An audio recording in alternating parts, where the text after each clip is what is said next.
He had always dreamed of living somewhere quiet, somewhere where the sound of water replaced the noise of traffic. After years of long shifts and early mornings, he finally retired and found a small house near a calm lake just outside town. It wasn't fancy, but it was peaceful, the kind of place where you could hear the birds before sunrise and the crickets after sunset. He spent the first few weeks fixing small things around the house, painting the porch and clearing out weeds by the fence. Every morning he'd sit on his deck with a cup of coffee and look out over the water. That view made everything he'd worked for feel worth it. The lake was calm like a mirror, and in those moments, he felt like life had finally slowed down enough for him to breathe. A few days later, he decided to buy something he had wanted since he was a kid, a small fishing boat. It wasn't big or loud, just a simple little boat with an old motor, enough for him to take out in the mornings and spend a few hours fishing or reading a book on the water. He parked it neatly behind his house near the dock and felt proud looking at it. It was his small piece of freedom, but that peace didn't last long. One morning, while walking to get the mail, he saw a bright orange paper stuck to his front door. It was from the Homeowners Association, the HOA. He had barely met anyone from the neighborhood yet, but he'd heard they liked to keep things in order. The paper said his boat was a violation of community standards and that it had to be removed immediately. If not, he'd be fined each day it remained there. He frowned as he read it again. The boat was clean, parked behind his own property, and didn't block anyone's view. He wasn't breaking any noise rules or causing trouble. It made no sense. Still, he thought maybe it was a misunderstanding, so he decided to go to the next HOA meeting and talk to them face to face. When he walked into the community hall that evening, a few people looked up from their papers. The room smelled faintly of coffee and old carpet. At the front sat the HOA board, a small group of people who seemed to take their jobs very seriously. The man in charge spoke first, asking him if he was the one with the boat issue. He nodded and explained politely that it was docked properly and that he wasn't disturbing anyone. He even offered to show pictures of how neatly he kept it. The board didn't seem interested. The man in charge gave a rehearsed smile and said, "Rules are rules. Boats can't be stored within visible range of other properties. It affects the neighborhood's image." He tried to reason with them, saying that the lake was the reason he'd bought the house, that boating was part of the community's charm. But the man just shook his head. "We can't make exceptions," he said firmly. He left that meeting disappointed and a little angry. It wasn't about the boat anymore. It was about how they treated people. They talked down to him like he was a child who didn't understand the rules. As he walked home, he could feel the frustration growing inside him. He had worked his whole life to earn some peace, and now a group of strangers was trying to take that away over something so small. The next few days he noticed small things changing. A few neighbors who used to wave stopped making eye contact. One of them mentioned that the HOA president ran a private lake club where members paid to use the water for events and boating, but only under the club's rules. That explained everything. It wasn't about the boat. It was about control. The HOA didn't want anyone enjoying the lake unless they paid for it or followed their system. He took a deep breath and decided not to react out of anger. He wasn't the kind of man who yelled or made a scene. Instead, he started paying attention. He spent quiet evenings on his porch watching how the HOA club operated, how they treated the lake like it was theirs, how they acted as if they owned the water itself. A few weeks later, another letter came. This one was more aggressive. It listed a fine amount and a deadline to remove the boat. The tone felt almost personal, like they wanted to break his patience. But instead of giving in, he started thinking differently. If they wanted to play by the rules, he would learn every rule there was. He began reading about property boundaries and lake ownership laws. He drove to the county records office and spent hours looking through files and maps. The people at the desk were surprised at how much time he spent there. But he was patient. He wasn't looking for a fight. He was looking for the truth. One day, while flipping through a folder, he found something interesting. The HOA didn't own the lake. They had a lease, a temporary right to use the land for community activities. The actual ownership belonged to a private family that had held the property for decades. That lease was set to expire soon. He asked a few quiet questions and got confirmation that the family was considering selling it. They were tired of dealing with paperwork and just wanted to move on. He drove home that evening with a strange mix of calm and excitement. He didn't say a word to anyone, but something inside him shifted. That night, as he looked at his small boat under the porch light, he smiled for the first time in weeks. Maybe the HOA thought they had all the power. Maybe they believed they could push people around forever. But soon they were going to learn that not everyone rolls over when threatened. He made a decision that night, one that would change everything. He wasn't going to argue, complain, or send angry letters. He was going to do something that would make sure no one could ever tell him where to park his boat again. The next morning, while the neighborhood went about its routine, he quietly made a few phone calls. He didn't tell anyone what he was planning. He just kept smiling and went on with his day like nothing had changed. But inside he knew that something had. The HOA had started a battle they didn't realize he was prepared to win, not with noise, but with patience, logic, and one very unexpected move. As the sun set over the lake that evening, he sat in his chair, watching the water shimmer in the orange light. He didn't feel angry anymore. He felt calm, because deep down he already knew. This story was only getting started. The morning after his decision, he woke up early, feeling more alive than he had in months. The air was cool, and the lake shimmered under the rising sun. He made his usual cup of coffee and looked out at the boat sitting quietly behind his house. It wasn't just a boat anymore. It was a reminder of what started everything. The HOA had pushed him too far, and now he had something bigger in mind. He grabbed a notepad and started listing what he needed to do. He didn't rush. This wasn't about revenge. It was about standing up for himself in a smart, quiet way. He had learned in life that loud people often lose because they react first and think later. He preferred to stay calm and move carefully.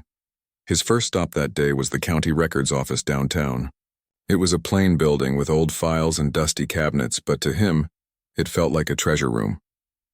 He greeted the woman at the front desk, explained he was looking for information about the lake behind his home, and she pointed him to the property archives. For hours, he sat at a wooden table flipping through maps, deeds, and land use documents. The papers smelled old, and most people wouldn't have had the patience to go through them. But he did. He had all the time in the world now, and he wasn't leaving until he understood who truly owned that lake. Eventually, his patience paid off. He found what he was looking for, a series of legal documents showing that the HOA didn't own the lake at all. It was private property, leased from an older family who had inherited it years ago. The lease was expiring soon. That meant that whoever owned the land next could decide how it was used. He couldn't help but smile as he read the dates over and over. All this time, the HOA had been acting like they owned the lake, making rules, charging members, and threatening homeowners. But they were just tenants, renting it like anyone else. He leaned back in his chair and quietly laughed to himself. For the first time since this whole thing began, he felt like he had the upper hand. He asked the county clerk if there was any public record of the family still managing the property. The woman nodded and gave him the contact information for the estate representative. That same afternoon, he called the number. His voice was calm and polite as he explained that he lived by the lake and was interested in discussing a potential purchase. The woman on the other end sounded surprised but friendly. She explained that the family had been thinking of selling for a while, but hadn't found anyone serious yet. Most buyers only wanted it for development, not for keeping it as a lake. He told her that wasn't his intention. He loved the water, the peace, and the nature around it. He wanted to preserve it. That seemed to get her attention. They agreed to meet the next week. For the next several days, he stayed quiet. He didn't mention anything to the neighbors or the HOA. He just went about his routine, fishing early in the mornings and reading in the evenings. Every time he saw the HOA president drive by, he simply waved with a small smile. The man probably thought he had given up. That thought made him smile even more. When the meeting day came, he drove to a quiet neighborhood a few miles away where the property owners lived. The house was old but well kept. The family greeted him warmly. They were polite people, a bit tired from handling so much paperwork over the years. Over coffee at their kitchen table, they explained how the HOA had been leasing the lake for a long time, but had become difficult to deal with, always arguing over PO. He listened carefully and nodded. Then he asked the question he had been waiting to ask. Would you consider selling it? The family exchanged looks. The oldest member, who seemed to make the decisions, smiled faintly. "We've been thinking about that," she said. "We just never thought anyone local would want to buy it for the right reasons." He assured them he had no plans to drain it or build anything around it. He wanted to keep it just as it was, clean, peaceful, and open for responsible community use. He explained how the HOA had treated him, and though he didn't sound bitter, they could sense the unfairness of it. After talking for a while, they agreed to move forward with discussions. Driving home that evening, he felt lighter. For once, things were going his way. He knew it would take a lot of money, but he had savings in a retirement fund. He didn't see it as a loss. He saw it as an investment in peace. Besides, owning the lake meant he could protect it from people who only cared about rules and control. Over the next few weeks, he worked quietly with a local lawyer to handle the details. The process wasn't quick, but he didn't mind. He stayed patient and kept his focus. Whenever the HOA sent another letter or fine notice, he simply folded it neatly and set it aside. He didn't even bother responding. Soon he'd have something better than an argument. He'd have ownership papers. One morning, the final document came in the mail. He opened it carefully and looked at his name printed clearly on the title deed. For a long moment, he just stared at it. It didn't feel real at first. The lake, the docks, the surrounding properties, it was all his now. He walked outside and stood by the water. The air was cool, and the reflection of the clouds rippled across the surface. He could almost hear the faint laughter of the HOA members during their weekend meetings across the lake, still unaware that their playground now belonged to him. He smiled quietly and took a slow breath. He didn't plan to tell them right away. He wanted to take his time, prepare everything properly, and wait for the perfect moment. He knew how they operated. They liked to make big announcements and send warnings. So he decided to give them one of their own, but not through words or letters, through action. In the following days, he arranged for a property survey and a few maintenance checks around the area. The workers were instructed to be discreet. They didn't ask many questions, and he didn't offer many answers. Soon, small signs were placed around the lake with new ownership information, but none of the HOA members noticed them yet. He went about his days as usual, calm and quiet. But every time he looked out over the lake, there was a spark of satisfaction in his eyes. The same group that had once sent him warning letters was now completely unaware that they were using his property without permission. And though he wasn't a man who liked drama or revenge, he couldn't help but look forward to the day they'd find out the truth. It wasn't just about winning anymore. It was about restoring something that had been taken from him: his peace, his dignity, and the simple right to enjoy the home he'd worked for all his life. That night, as the moonlight glimmered across the water, he sat on his porch smiling to himself. The world was quiet again, and for the first time since the HOA's first warning, he truly felt free. They had no idea what was coming, and he wasn't in any rush to tell them. Some lessons, he thought, are better learned the hard way. Weeks passed, and everything in the neighborhood looked the same from the outside. But for him, everything had changed. He now owned the lake that everyone enjoyed. The same lake the HOA had once used to threaten him. Still, he didn't rush to reveal it. He wanted to do things properly, through the right channels. He had the patience of a man who knew that time was now on his side. The HOA, unaware of what had happened, kept sending him letters. Each one sounded more serious than the last. The latest one warned him that if the boat wasn't removed within 7 days, they would begin formal proceedings. He read it slowly, smiled faintly, and placed it in a folder beside the others. He had kept every letter neatly organized, almost like souvenirs of their arrogance. That week, the HOA held another community meeting at the small hall near the lake. He decided it was time to attend. Not to argue him, he didn't need to anymore, but to listen, observe, and pick the right moment to speak. The room was full that evening. The usual board members sat at the front, wearing polite but proud expressions. The president began the meeting with his usual tone, discussing neighborhood maintenance, parking issues, and the upcoming summer events at the HOA Lake Club. When he mentioned the boat violations again, the man quietly raised his hand. The room fell quiet. Everyone turned to look at him. The president, trying to sound firm, asked if he had finally removed the boat. The man looked calm and said softly, "No, I haven't." A murmur ran through the crowd. The president sighed, already reaching for the folder in front of him. "Then, as we've stated before, you are in violation of the community rules. This will result in... Before he could finish, the man reached into his bag and pulled out a folded document. He placed it gently on the table. Before you go on, he said, you might want to see this. The president frowned and unfolded the paper. He read it once, then again, slower this time.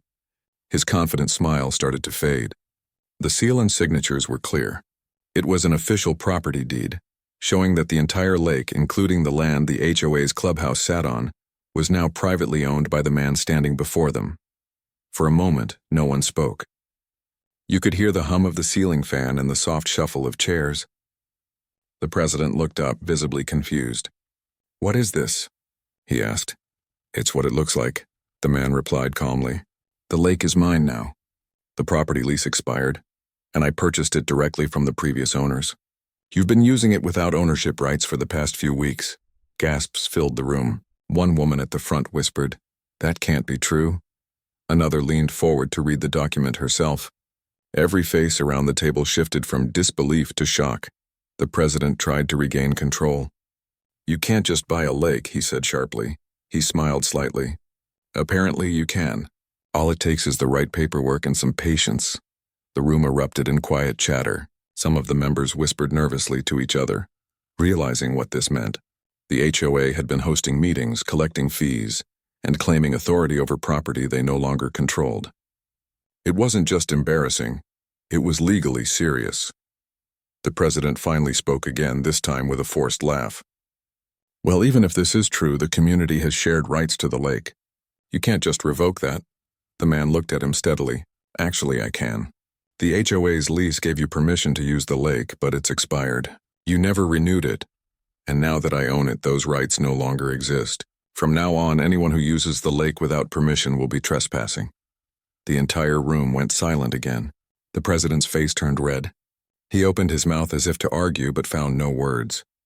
The man didn't gloat, didn't raise his voice, and didn't smile too widely. He simply gathered his papers, gave a polite nod, and said, You might want to discuss how to adjust your club activities going forward. I'll send official notice in writing tomorrow. Then he turned and walked out. No drama, no shouting, just quiet confidence. The same group that once laughed at him now sat speechless, watching the door close behind him. The next morning, the HOA board received an official letter from his lawyer confirming the change of ownership. It stated clearly that the lake and its surrounding property were now private, and that all activities held there must cease until new agreements were made. At first, the HOA tried to push back. They sent long emails and threatened to take legal action. But once they consulted their own lawyer, the truth became undeniable. The paperwork was valid, the purchase was legal, and they had no authority left over the water or the land around it. Over the following days, confusion spread through the neighborhood. Members of the HOA club showed up at the lake for their usual gatherings, only to find new signs posted along the shoreline. Private property, access by permission only. Some residents thought it was a prank. Others soon realized it wasn't. He stayed calm through it all. When people asked questions, he answered kindly.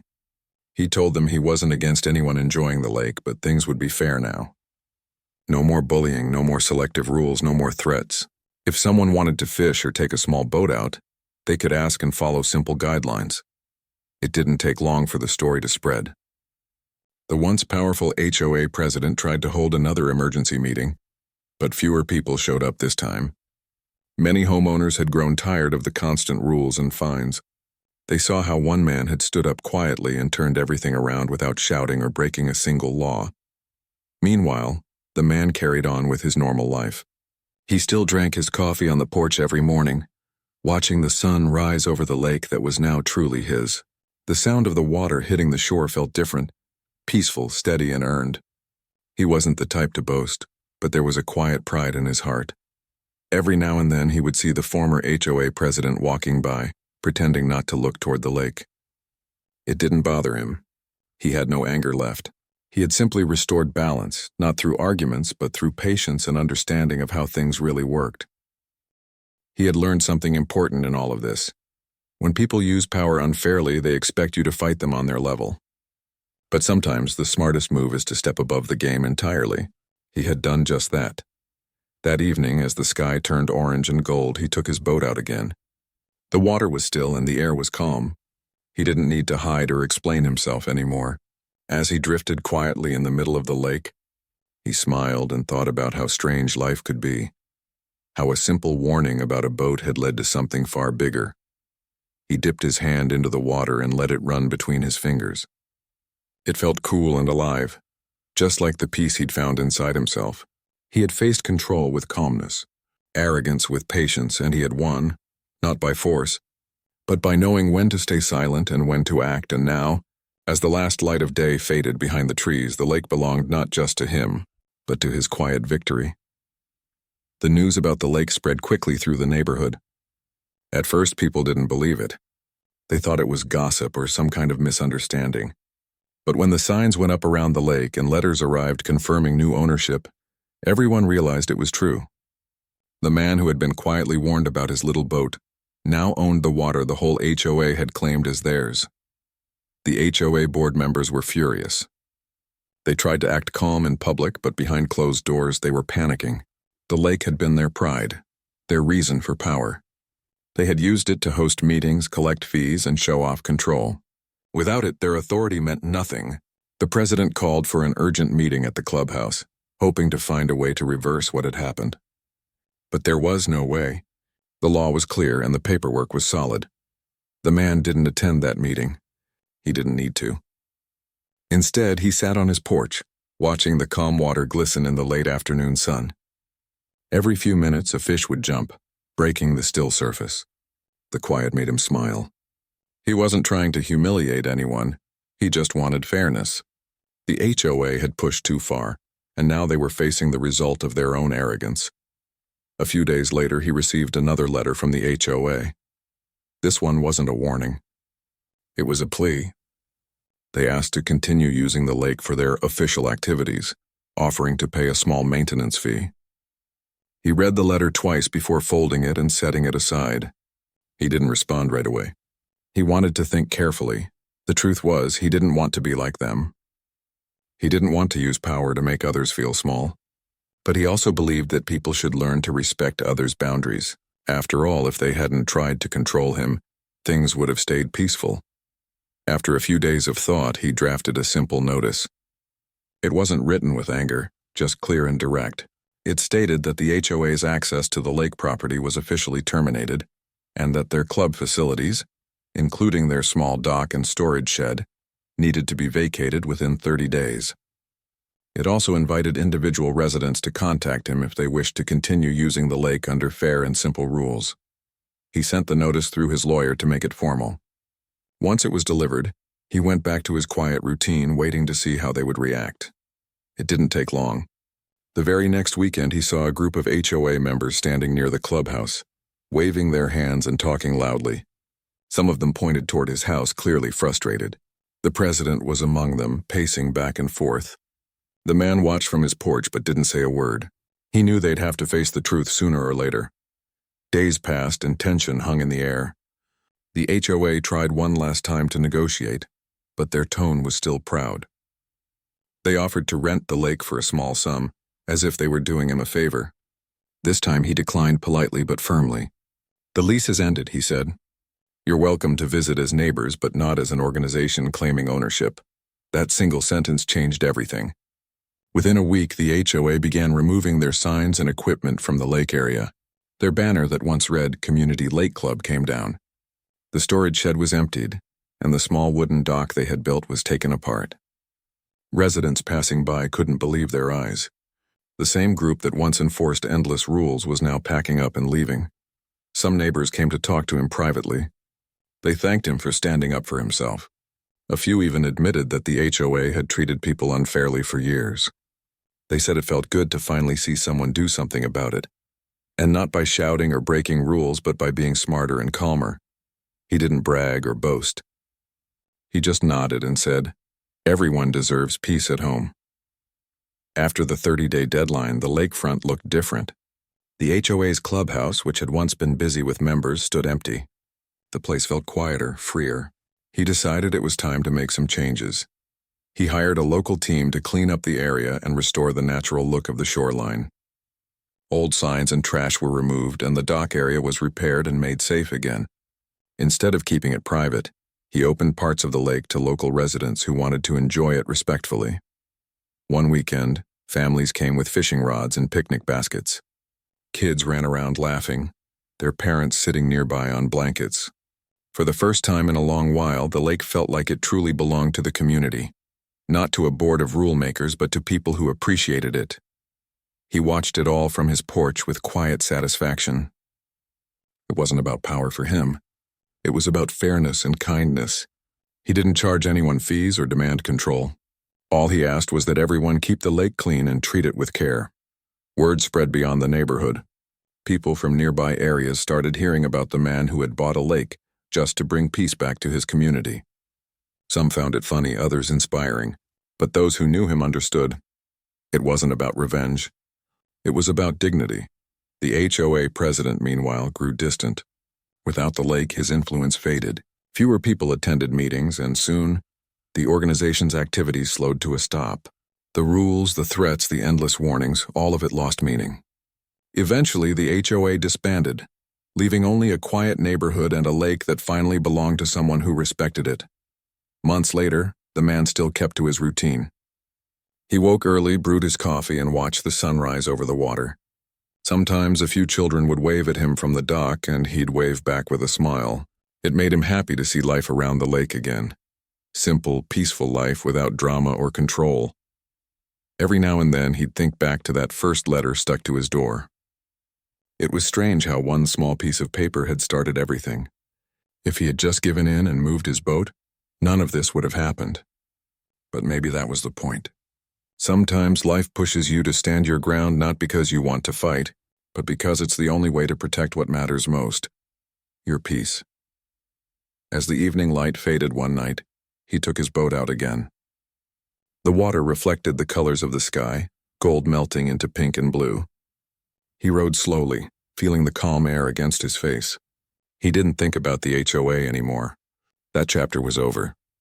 What mattered now was this: the sound of water, the open sky, and the quiet strength it took to turn unfairness into peace. He didn't need to win anything else. He already had. Months had passed since the lake became his. The neighborhood had changed in ways no one expected. The tension that once filled the air was gone, replaced by quiet mornings and friendly waves from neighbors who had once avoided eye contact. The man noticed the difference every day: fewer complaints, no more letters, and smiles that felt genuine instead of polite. The lake had turned into a peaceful spot again. Families came on weekends, couples walked by in the evenings, and kids played near the water after school.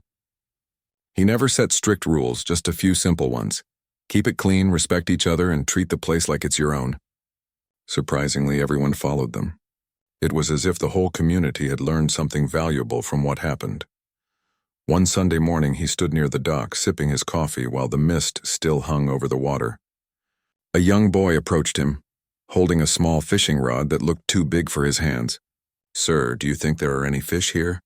the boy asked shyly. He smiled and nodded. "Plenty, you just need patience." The boy grinned and ran back to his father, who waved from a few feet away. Watching them reminded him of his own father, who used to say the same words to him by a different lake many years ago. That memory warmed his heart. It reminded him that some things, like peace and patience, never really go out of style. Later that day, a few neighbors stopped by to thank him for what he had done. One of them, an older woman who had lived in the area for over 20 years, said softly, "You brought back what this place was supposed to be. A neighborhood, not a battleground." He didn't know what to say. He just smiled and replied, "We all did together." But deep down, he knew that wasn't completely true. The change had started with a single act, one small stand that turned everything around. He hadn't planned it. He just followed what felt right. As time went on, the lake became more than just water and trees. It became a symbol. People from nearby communities visited to see it. They'd heard about the man who bought a lake after being pushed by his HOA, but when they met him, they realized the story wasn't about revenge, it was about finding balance. He never corrected the stories people told. Let them say what they wanted. He wasn't chasing fame or attention. He just wanted peace. One afternoon, while fixing a loose board on the dock, he saw a car pull up near the old clubhouse, or what used to be the clubhouse. It was the former HOA president. The man hadn't seen him since the day the club was removed. For a moment, he thought about walking away, but then he set his tools down and waited. The president approached slowly, looking around the lake. He seemed older somehow, tired. His voice was calm when he finally spoke. "You really did it," he said. "You changed everything." The man shrugged lightly. "I didn't plan to. I just wanted to enjoy my boat." They both laughed softly at that. There was no anger left between them. Time had washed that away. The president sighed and looked at the water. "I guess we got too carried away with rules," he said. "We forgot that people don't need to be controlled to be decent." "That's something I learned too," the man replied. "Sometimes people just need to feel trusted." The conversation ended there with a handshake, not as rivals, but as two men who finally understood each other. When the president left, the man stood quietly by the water for a while, watching the ripples fade. It felt like closure, the kind that doesn't come from victory but from peace. That night, he took his boat out again. The moonlight shimmered across the surface, painting the lake in silver. The air was cool and still. He thought about everything that had happened. The warnings, the arguments, the long nights wondering if he was doing the right thing. All of it felt distant now, like something that happened in another life. He realized that sometimes life has a strange way of correcting itself. The HOA had tried to take control of everything, and in doing so they'd lost it all. But instead of turning bitter, the community had grown kinder. Maybe people needed to lose something important to remember what truly mattered. Over the next few weeks, he started making quiet improvements around the lake. He built a small wooden bench near the water where people could sit and watch the sunset. He planted flowers near the path that led to the dock, and he even set up a sign that read, "Welcome to Clearwater Lake. Be kind, be respectful, be home." He didn't put his name on it. He didn't need to. Everyone already knew who made it possible. Sometimes, when the evenings were long and quiet, he'd sit on that bench with a cup of tea and just listen. The wind through the trees, the distant laughter of children, the soft splash of fish in the water. Those sounds were better than any apology or recognition. They meant peace had returned. One day, a letter arrived in his mailbox. It wasn't from any authority this time, just a handwritten note. It was from one of the younger residents, thanking him for making the neighborhood a better place. The note ended with a line that made him smile. "You didn't just buy the lake, you saved our home." He kept that note in his desk drawer, tucked between old papers and receipts. It reminded him that even the smallest actions can ripple out further than we ever imagine. As the seasons changed, the lake remained the heart of the neighborhood. It wasn't fancy or exclusive anymore, but it was alive, full of people, laughter, and stories. And every now and then, someone new would hear the tale of how it all began. A man, a boat, and an HOA that pushed too far. But what made the story special wasn't the ending. It was the lesson that peace doesn't come from power or rules. It comes from fairness and courage. Years later, people still told the story like it was a legend. But those who lived through it knew better. It wasn't a legend, it was just one man's quiet stand for what was right. And every morning, as the sun rose and painted the lake in soft gold, he'd walk down to the dock, sit on his bench, and smile. Not because he owned the lake, but because he had found what he was looking for all along: peace, respect, and the simple joy of being home.